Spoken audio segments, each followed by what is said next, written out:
Umat Islam di Indonesia sering banget ya ini lupa terkait kewajiban atas hak bertetangga, terutama di bulan puasa teman-teman semua. Ini teramat banyak kita mendengarkan saudara-saudara kita sedang tadarusan menggunakan toa luar masjid yang dimana itu bahkan malam hari ketika orang-orang sedang istirahat atau bahkan siang hari ketika orang-orang sedang bekerja, kan begitu. Lebih lengkapnya kita bahas. Nah, teman-teman, kemarin saya dapat pesan, pertanyaan, sekaligus kritik lah dari saudari saya yang seiman, walaupun berbeda agama. Yang dimana intinya dia seperti ini, dia mempertanyakan, kok bisa ya umat Islam ini kok setiap hari menggunakan toa luar masjid, di luar azan, bahkan ketika pengajian, ketika majelis taklim dan sebagainya, ini sering banget menggunakan toa masjid, ya, gitu teman-teman. Yang bahkan cenderung ini mengganggu mereka, bahkan tengah malam pun masih begitu. Nah, yang dipertanyakan oleh saudari saya. Jujur saja teman-teman, saya sendiri sebagai seorang muslim pun menyayangkan adanya hal ini. Apakah umat Islam lupa kewajiban mereka bertetangga, kan begitu. Ya memang saya akui, ini sudah menjadi kultur atau adat kebiasaan yang dibenarkan, padahal itu mengganggu orang lain, kan begitu. Dan bahkan kita sering mendengar ini setelah azan ada orang puji-pujian atau solawatan lah, bahkan anak-anak kecil solawatan yang dimana dia bukannya solawatan malah menyanyikan syair-syair dan juga malah cenderung bercanda, tertawa, cengengesan. Ya mending kalau suara mereka bagus, kalau enggak kan bagaimana mengganggu orang lain. Bahkan saya sendiri pun sering terganggu akan hal ini, apalagi ketika saya sholat sunnah ketika azan itu, terganggu dengan suara yang kurang enak bagi saya. Yang harusnya kita bisa tenang, nyaman, mengharap kepada Tuhan, akhirnya terganggu kan, begitu. Tapi yang lebih mirisnya, adat seperti ini pun dianggap, bahkan dibenarkan sebagai suatu kebenaran dengan dalih syiar atau dakwah Islam.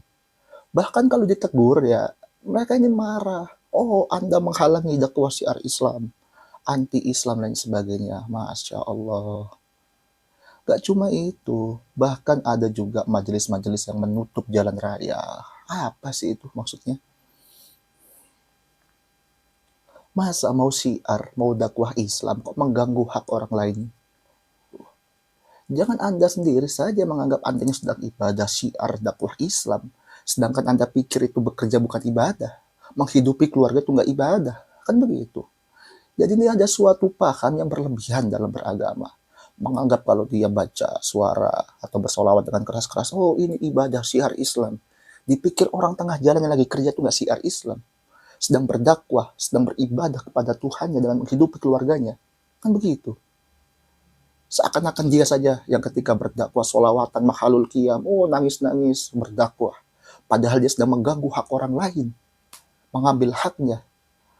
Padahal kalau mereka mau sadar sedikit, ya, pemerintah itu punya fasilitas, ada masjid, ada gor bahkan, ada lapangan. Kenapa nggak dipergunakan? Janganlah mengganggu umat yang sedang mencari kerja di sana.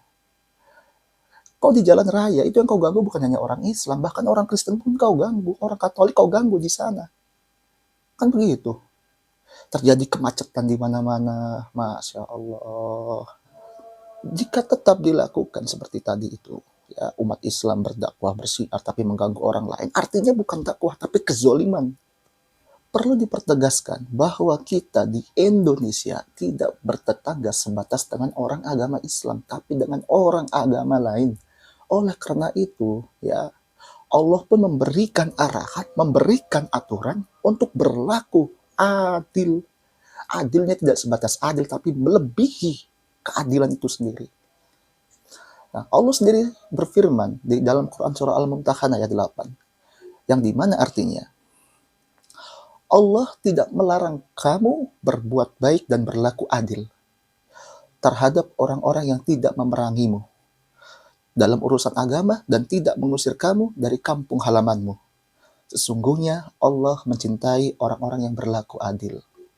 Di sini Allah pun memberikan perintah tegas.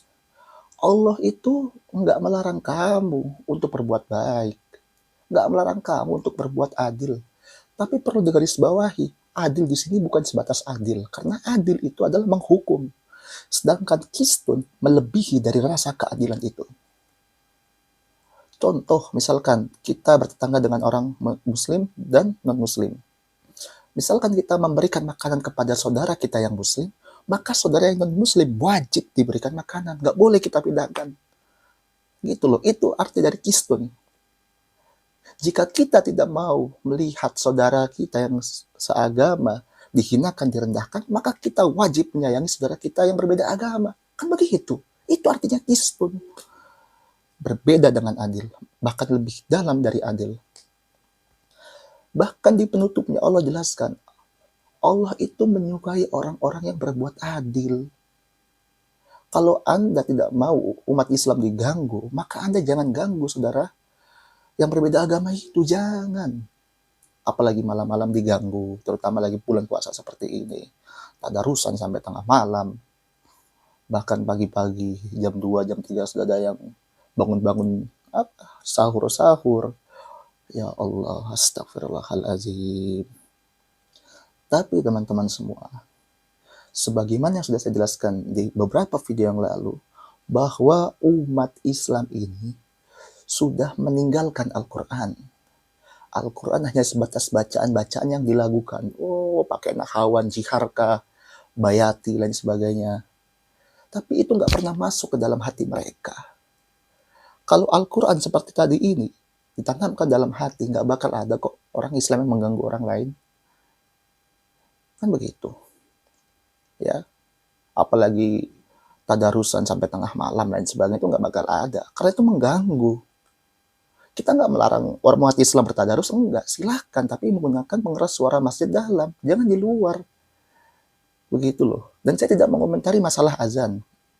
Karena azan pun itu kan panggilan. Tidak masalah.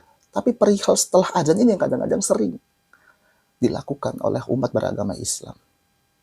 Bahkan orang lagi sholat maghrib pakai pengeras suara luar. Ya Allah. Bahkan kadang-kadang saya sering mendengar orang ini bacanya masih salah. Lucu aja gitu loh teman-teman semua. Nah, oleh karena itu umat Islam lebih suka menggunakan kata ulama. Oh, jadi ada seorang ulama yang bergelar ulama lah, pakai jubah, pakai imamah, pakai sorban. Oh, nggak apa-apa, ini syiar Islam, lanjutkan. Jangan gentar, hanya 1 bulan dalam 1 tahun. Masa kita nggak boleh?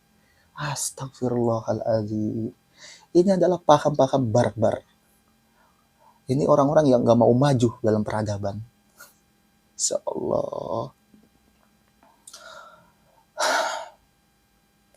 Sehingga kata ulama itu yang didengarkan, Al-Quran ditinggalkan, isinya tidak dipahamkan. Kan begitu. Ketika ada yang orang yang mencari isinya, menggali hakikat isinya, dikatakan sesat.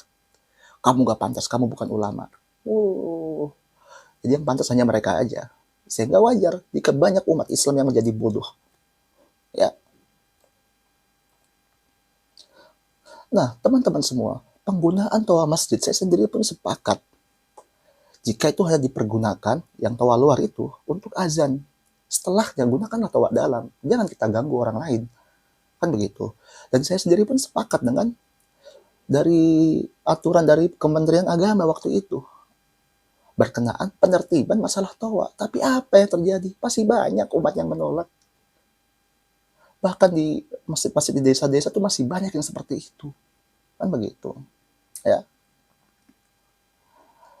Insya Allah. Apalagi teman-teman semua, ketika seorang muslim sedang bertadarus baca Quran, ya, dan ini menggunakan pengeras suara luar masjid, ini orang nggak paham atau bagaimana? Karena jujur, ketika ada seseorang membaca Al-Quran dan dikeraskan hingga kita mendengar, maka kita diperintahkan untuk diam, menyimak, kan begitu. Nah, sehingga ketika ada orang baca Quran keras-keras, orang itu lagi istirahat karena dia capek bekerja, yang dimana ketika dia istirahat itu wajib untuk menyimak, wajib mendengarkan, maka orang itu berdosa. Karena dia tidur, nggak menyimak. Loh, artinya orang-orang yang Tadarus menggunakan toa luar masjid, baik itu di malam hari maupun di siang hari, adalah mereka orang-orang yang memberikan beban kewajiban kepada saudaranya. Kok jahat betul kalian? Padahal mereka sudah bekerja, sudah ibadah. Ya, teman-teman semua, jangan ditambahkan beban kewajiban apalagi. Kan begitu. Kadang-kadang saya juga begitu ketika mendengar ayat Al-Quran dibacakan. Ya Allah, ini orang nggak tahu apa gimana sih. Ketika ayat Al-Quran dibacakan berarti saya wajib diam, menyimak, agar saya dapat rahmat. Kan begitu kewajiban dari Al-Quran. Sedangkan ini dibacakan dengan pengeras suara, lain sebagainya. Padahal saya misalkan sedang bekerja, lain sebagainya, kan saya terganggu. Bekerja adalah ibadah, untuk menghidupi keluarga, diganggu oleh orang lain, dibebankan kewajiban. Gimana maksudnya? Menyikapi hal ini, Rasulullah sudah memberikan sabdanya dalam hadis riwayat Abu Daud. Karena memang ada pada waktu itu, ada seorang sahabat yang katanya sedang membaca Al-Quran, dibaca keras-keras hingga mengganggu saudara lainnya. Rasulullah menyatakan bahwa setiap dari kamu adalah orang yang sedang bermunajat pada Tuhan. Maka janganlah sebagian dari kalian menyakiti yang lain. Dan janganlah kalian mengeraskan suaramu dibandingkan yang lain saat membaca Al-Quran atau saat sholat. Masya Allah. Nggak boleh kita menyakiti saudara kita. Ya, menyakiti saudara kita dengan apa? Dengan bacaan Quran tuh nggak boleh. Apalagi dengan sholat. Contoh lagi sholat pakai pengeras suara tawa luar. Ya, sehingga ada orang yang perempuan sholat di rumah terganggu dengan bacaannya. Kan begitu. Itu namanya mengganggu orang lain, menyakiti orang lain, menyakiti saudara kita. Apakah itu namanya dakwah? Jika dia zolim kepada orang lain. Kan begitu. Coba kita berpikir. Dari hadis tadi dan juga ayat sebelumnya yang saya paparkan, seharusnya umat Islam ini sadar, teman-teman semua. Sadar untuk apa? Untuk menghormati dan tidak mengambil hak orang lain. Walaupun dia mengatakan ini dalihnya agama, ibadah, ini bulan puasa. Bulan puasa yang penuh dengan rahmat, pahala. Jadi saya wajib membaca Quran, keras-keras itu wajib. Nggak gitu. Ibadah nggak hanya sebatas baca Quran. Engkau baca Quran tapi engkau nggak kerja, ya. Kau juga berdosa karena kau menelantarkan keluarga. Kau meninggalkan hakmu dan kewajibanmu, kan begitu. Jadi tolonglah ya, kita semua ini sedang beribadah kepada Tuhan kita masing-masing. Walaupun dengan beraneka ragam cara. Ada yang sedang belajar, ada yang sedang tidur, ada yang sedang bekerja, dan ada yang sedang membaca Quran. Kita saling menghormati. Jangan kita mengganggu hak orang lain, jangan kita mengambil hak mereka. Kan begitu. Karena dakwah tidak bisa dilakukan dengan menjolimi orang lain. Syiar apalagi.